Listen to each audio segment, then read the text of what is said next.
بسم اللہ الرحمن الرحیم۔ السلام علیکم ناظرین، اپنے چینل پر ہم آپ کو خوش آمدید کہتے ہیں۔ آج کی ویڈیو میں ہم سلطان صلاح الدین ایوبی کا واقعہ پیش کریں گے۔ ناظرین، اگر آپ ہمارے چینل پر نئے ہیں تو سب سے پہلے ویڈیو کو لائک اور چینل کو سبسکرائب ضرور کر دیں۔ 1 ستمبر 1181 کا ایک دن تھا۔ قاہرہ کو پانی فراہم کرنے والی نہر ابو مناجہ کا بند ٹوٹنے کا وقت قریب آ رہا تھا اور شہر کے باسی بے تابی سے اس لمحے کا انتظار کر رہے تھے جب دریائے نیل کا ٹھاٹھے مارتا پانی اس نہر میں داخل ہونا تھا۔ نہر کے ایک کنارے پر قاری تکبیر پڑھ رہے تھے اور دوسرے کنارے پر نقارے بج رہے تھے۔ مصر اور قاہرہ کے سالانہ کیلنڈر کی اس اہم ترین دن ملک کے حکمران سلطان صلاح الدین ایوبی اپنے پورے آب و تاب کے ساتھ دریا نیل اور اس نہر کے سنگ پر موجود تھے۔ اس بار ان کا سامنا کسی فوج سے نہیں بلکہ قدرت سے تھا۔ مصر اور قاہرہ ان تمام ممالک اور ہندوؤں کے لوگ جن کا انحصار کسی نہ کسی طرح دریائے نیل کے پانی پر تھا، صدیوں سے ہر سال اگست اور ستمبر کے ان دنوں کا انتظار کرتے تاکہ یہ معلوم کیا جا سکے کہ یہ سال دریائے نیل میں کتنا پانی آئے گا۔ مورخ جانتن سلیپس نے اپنی ایک کتاب the life fancy legend of the Sultan Saladin انہوں نے بتایا کہ جب سلطان صلاح الدین ایوبی مصر کی اسماعیلی فاطمی خلافت کے وزیر اور پھر اس کی 2 سالہ خلافت کے اختتام کے بعد خود حکمران بنے تو سلطان صلاح الدین ایوبی نے ریاست کا نقشہ ہی بدل دیا۔ ستمبر 1181 میں اہلکار بڑی تعداد میں سلطان کے ساتھ حاضر تھے۔ شرکاء میں قرآن کے قاری، عمر، سپاہی، اہلکار اور عام حاضرین بڑے ہجوم کی صورت میں موجود تھے۔ اس موقع پر خاص طور پر تیار کیے گئے خیمے میں تعلیمات کا انتہائی تفصیلی سلسلہ مکمل کیا گیا۔ فلپس لکھتے ہیں، کتنی اعلیٰ اور پروقار تقریب اور پھر دعوتوں کا سلسلہ سلطان صلاح الدین کے لیے غیر مایوس کن لگتی تھی، لیکن ہمیں کیا یہ باتیں ذہن میں رکھنی چاہیے کہ وہ بڑے پیمانے کی تقریبات کو ناپسند نہیں کرتے تھے، جیسا کہ ان کے ایک کزن کے بیٹوں کے ختنوں کی تقریب سے ثابت ہوتا ہے، جس میں 700 بھیڑیں ذبح کی گئی اور 80 قنطار مٹھائی تیار کی گئی۔ راجہ دہر کا بند کھولے جانے کے موقع پر قدالے اٹھائے لوگوں نے ان کی طرف سے اشارہ ملتے ہی نہر اور دریا کو الگ کرنے والے بند کو کاٹنا شروع کیا۔ جیسے ہی تمام گاؤں کے لوگوں اور سپاہیوں نے بند کو گرایا تو پانی کی بحالی کے بعد سلطان صلاح الدین ایوبی اپنے 10 خاص سپاہیوں کے ساتھ واپس اپنی ریاست میں لوٹ رہا تھا کہ سلطان کا گزر ایک گھنے جنگل کے بیچ سے ہوا۔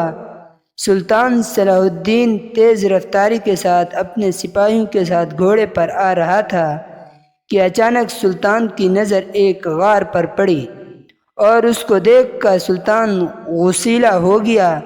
سلطان کے چہرے کو دیکھ کر سپاہیوں کے بھی رنگ بدل گئے اور وہ سوچنے لگ گئے کہ آخر سلطان صلاح الدین ایوبی نے آخر ایسا کیا دیکھ لیا کہ وہ اتنا زیادہ غصہ ہو گئے۔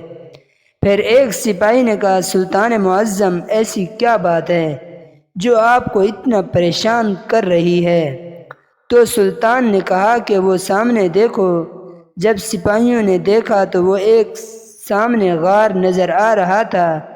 سلطان نے کہا کہ اس میں ایک عورت ریچھ کو پکڑ کر غار کے اندر لے گئی اور اس کا تو مطلب جانتے ہو۔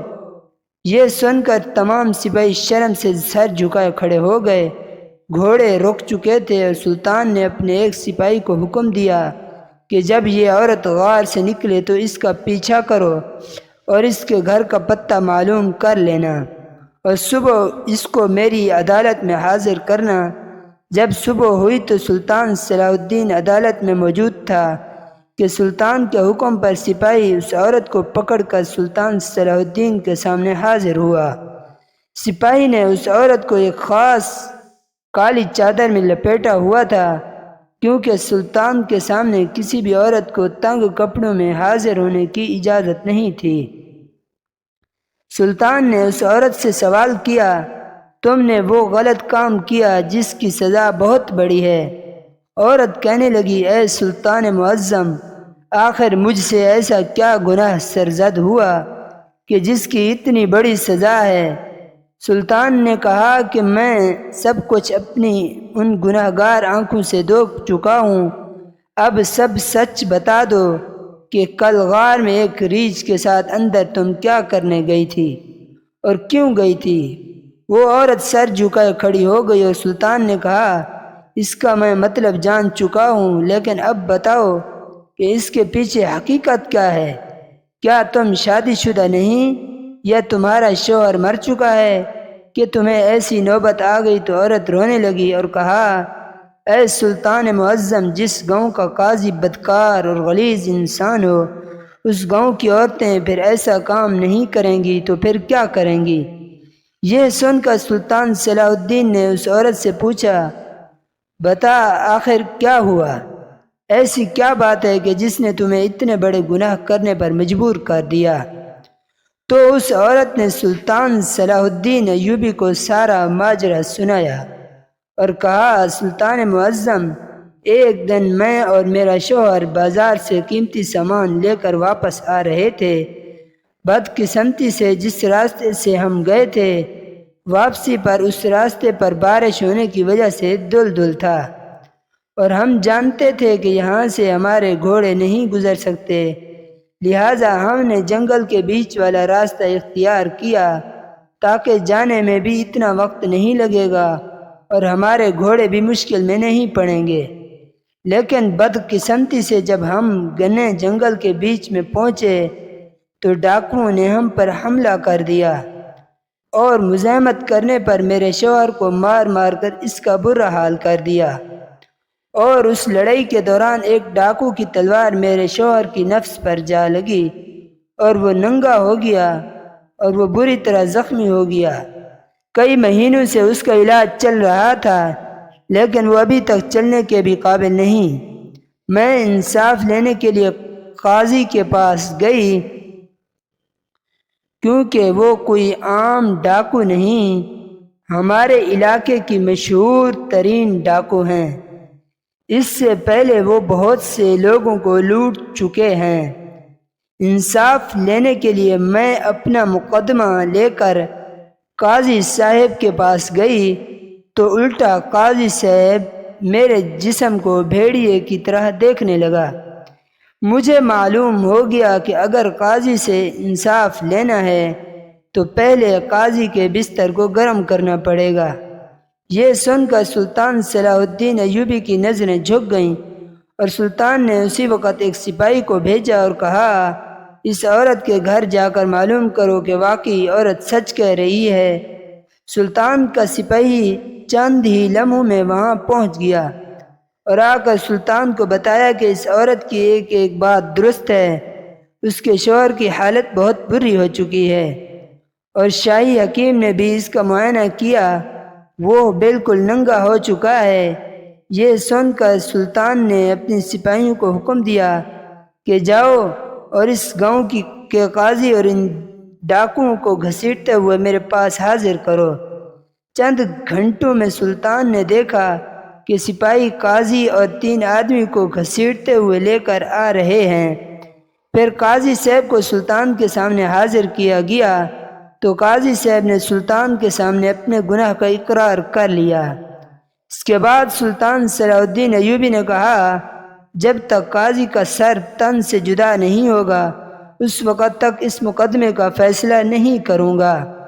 اس قاضی کا سر قلم کرنے کے بعد سلطان نے اس قاضی کے سر کو اپنی تلوار کی نوک پر بلند کرتے ہوئے کہا، اگر تمہیں زمین کے منصف سے انصاف نہیں ملا تو تم اوپر والے سے انصاف مانگتی ہیں، یا تو مقدمہ لے کر میرے پاس آ سکتی تھی۔ کیا تجھے معلوم نہیں کہ سلطان صلاح الدین ایوبی کی عدالت سے اللہ کے حکم سے آج تک کوئی بھی حاجت مند بغیر اپنی حاجت پوری کیے نہیں گیا؟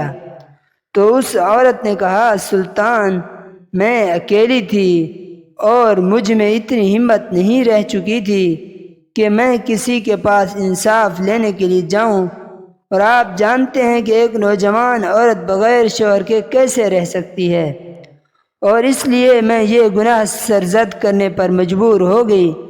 لیکن اس میں مجھے یہ شرم نہیں کہ میں نے قاضی کا بستر گرم کرنے سے بہتر ہے کہ ایک جانور کے ساتھ اپنی ہوس مٹائی۔ قیامت کے دن میں اپنے اللہ کے سامنے کسی غیر مرد کے ساتھ زنا کرنے کی وجہ سے نہیں پکڑی جاؤں گی۔ یہ سن کر سلطان صلاح الدین ایوبی نے کہا کہ یہ جرم بھی بہت بڑا جرم ہے، جس نے تمہارے ساتھ زیادتی کی، ناانصافی کی، وہ اپنے انجام کو پہنچ گیا، لہذا تمہیں بھی اپنی سزا بھگتنی پڑے گی۔ اور کہتے ہیں کہ پھر سلطان صلاح الدین نے شریعت کے مطابق اس عورت کو سزا دے دی، اور اس کے بعد سلطان نے حکم دیا کہ میری پوری سلطنت میں یہ پیغام پھیلا دو کہ کوئی بھی عورت کسی نامحرم مرد کے ساتھ یا کسی بھی جانور کے ساتھ زنا کرتے ہوئے پکڑی گئی تو دونوں کو سرعام سنسار کر دیا جائے گا۔ پھر کہتے ہیں کہ سلطان کے حکم کے بعد کسی میں اتنی جرأت نہیں ہوئی کہ کوئی ایسا غلط قدم اٹھا سکے۔ اس کے بعد سلطان صلاح الدین ایوبی نے ان ڈاکوؤں کا سر قلم کر کے ایک اہم شاہراہ پر لٹکا دیا تاکہ آنے والے وقت میں کوئی بھی ایسا غلط قدم نہ اٹھا سکے۔ ناظرین، یہ تھی آج کی ہماری ویڈیو۔ اگلی ویڈیو تک کے لیے اللہ حافظ۔